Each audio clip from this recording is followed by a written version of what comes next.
শুয়ে শুয়ে ঘুমাই ঘুমাই খেলা দেখেছে, এটা কোনো খেলা হয়েছে? নাই ব্যাটিং এর জোর, নাই কোনো কিছু। দুর্বল দুর্বলের থেকে দুর্বল, এদেরকে নিকৃষ্ট ভাবে বাই করে দেওয়ার দরকার।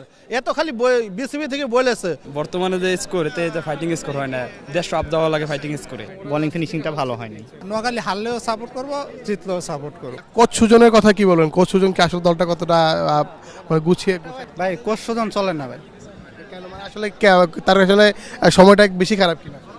ভাই সময়টা খারাপ বলতে ভাই তারা ভাই চলে না, এটুকুই যথেষ্ট ভাই।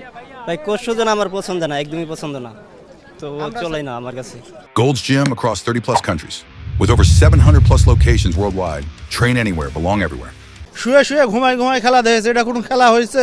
নাই ব্যাটিং এর জোর, নাই কোনো কিছু। That's why this are problem. আর দুর্বলের থেকে দুর্বল, এদেরকে নিকৃষ্ট ভাবে বাই করে দেওয়ার দরকার। এ তো খালি বিসিবি থেকে বলেছে। আমি হলে তো ধরে বের করে দিতাম এদেরকে। এই খেলা তো এদেরকে দেওয়ার অধিকার দিই নাই আমরা। আমাদের টাকা আমাদের কাছে ফেরত দিতে হবে। আমরা বহুত হতাশ। এর মতন লজ্জাজনক বাংলাদেশের ইতিহাসে আর হবে না কো। এরা তো খালি মনে করেন যে খেলা নিয়ে খালি পাগল হয়ে থাকে, মানুষের কোনো কিছু দুর্ভোগ দেখে না কো। এরা তো সব কিছু নষ্ট করে ফেলছে। এরা কোনো উইনই করতে পারে না বাইরের দেশে যে খেলে আসে। আবার খালি এরা হাই স্যালারি নিয়ে লেগে পাগল হয়ে থাকে।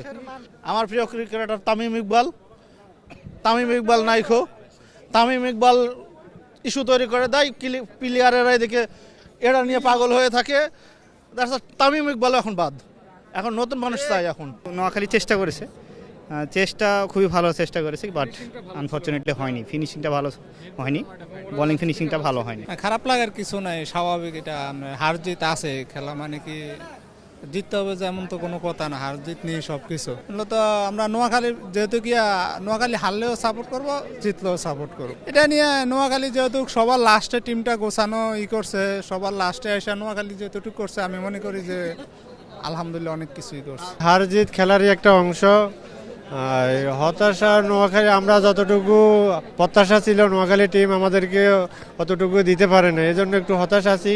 তারপরেও আমরা আশাবাদী যাতে সামনের বছর আরও ভালো প্লেয়ার নেয় এবং নোয়াখালী যাতে চ্যাম্পিয়ন হয়, এই প্রত্যাশা রাখি নোয়াখালী টিমের প্রতি। আজকের ম্যাচে আমাদের ব্যাটসম্যান যারা ছিল তারা প্রথম 2 ওভারে তো ভালোই রান নিয়েছিল, প্রায় 25 রানের মতো নিচ্ছে। তারপরে বড় শট খেলতে গিয়ে তারা আর্লি ব্যাটসম্যানগুলো আউট হয়ে গেছে, যার কারণে ইনিংসটা বড় হয় না। যদি ব্যাটসম্যানেরা লাস্ট পর্যন্ত খেলতো তাহলে হয়তো বা স্কোর 150 হলে এই চট্টগ্রামের সাথে একটা ফাইটিং স্কোর হয়তো শেষ পর্যন্ত জিতার একটা সম্ভাবনা থাকতো। কি সৌম্যর জ্বলে ওঠার প্রয়োজন ছিল কিনা? হ্যাঁ, সৌম্য খেললে তো নোয়াখালীও পয়েন্ট পাইতো বা নোয়াখালী চ্যাম্পিয়ন হতো সৌম্যর ব্যাট যদি জ্বলতো। বর্তমানে যে স্কোর এতে যে ফাইটিং স্কোর হয় না, দেশ সব দেওয়া লাগে ফাইটিং স্কোরে। সামনে আশা করি যে নোয়াখালী সামনের বছর আর একটু ভালো ম্যানেজমেন্ট টিম নিয়ে যে একটু শক্তিশালী ফিরে আসে। ভাই কোচ সুজন চলে না ভাই। কেন মানে আসলে তার আসলে সময়টা বেশি খারাপ কিনা? ভাই সময়টা খারাপ বলতে ভাই তারা ভাই চলে না, এটুকুই যথেষ্ট ভাই। ভাই কোচ সুজন আমার পছন্দ না, একদমই পছন্দ না, তো চলেই না আমার কাছে।